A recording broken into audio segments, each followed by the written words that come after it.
Let's start talking about the work behind you, Girl with a Bamboo Earring, which is, I guess I'd have to say, your iconic image, if you can have an iconic image having your first show.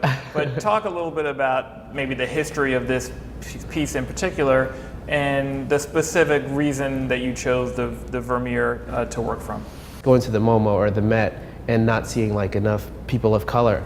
Just like growing up, I always felt like, I don't know, there was something that was missing, you know? And I understand like, it's a class thing and it's like a deeper conversation than just recontextualizing paintings. So when I was like ready to make work as art, I wanted to comment and I want to critique the art history and like the environment that I grew up around. So I made The Girl with the Bamboo Earring as a critique to art history, and now it just lives on. Now, what about casting the girl with the bamboo earring?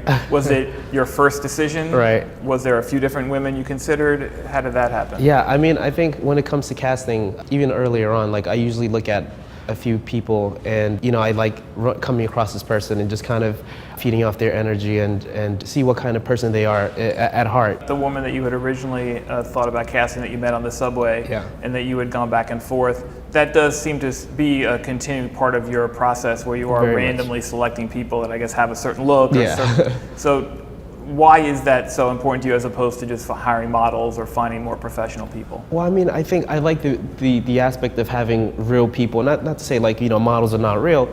If we were to go back to like, the period when they were painting models, I think, a lot of these girls were people they found, people they worked with, or who were like, I don't know, mistresses or what have you. But I think I like the idea of coming across a person who encompasses that kind of energy like a person from a painting has. Do you see Tumblr and the internet as really a part of your medium in some way? I mean, you have a very active presence on the internet. I mean, is that just something on the side that you do, or is it really, do you consider it part of your practice? I mean, I think it's become an archive for me. It's like a journal, it's like, we're doing the interview and I might take a photo and, it's just like, for me, it's an archive. It lets me go back and date, my process as an artist. Maybe starting just talking about these three women, and where you found them and the process to getting these made. I met all of them at 3 different parts of my life. I met Rue through a mutual friend, like at a function, and I like knew right away that something about her energy that I wanted to capture, from my photographs. And then so I find these women, and around the same time I'm also thinking about like what kind of paintings to reference, and then I have I use that as a catalyst and not so much as like a reference point. So I might come across a painting that I really like or that I want to recontextualize. When I find these women, I try to like pair them up and see like which women works best, or which subject rather, because I have bales as well. I want them to enter my world and see if they like me for what I do. And for that reason alone, and also just, I can't even imagine like shooting it elsewhere, because again, it is intimate.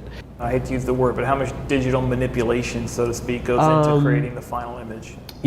For the most part is like, I don't want to say one-to-one, but they just come as they are. And again, like, the reason why I work with these subjects or models, if you consider them, is because like when I come across them, they have this like this striking, like undeniable striking beauty, or like this energy about them that I can't deny. So I'm just drawn to that kind of stuff.